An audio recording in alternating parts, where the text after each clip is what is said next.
పిలిచెరా వరుణ వరదై పలకరా ఆకాశాన్ని ఇలదించరా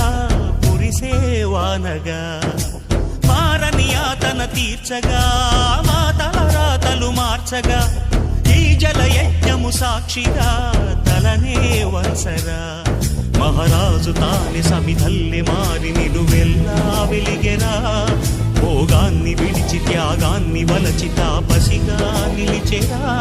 జనక్షేమమే తన సంకల్పముగా తన ఊపిరి హోమజ్వాలలుగా స్వర్గాన్నే శాసించెనురా అమృతమును ఆహ్వానించెనురా జాడతో ఈ వేళ జన జీవితాలు చిగురించేలా కాలసీమలో ఈ వేళ రతనాల ధారలే కురిసేలా కల్లు కల్లు మని సిరిము వల్లే చినుకే చేరగా జల్లు జల్లు మని పులకింతల్లో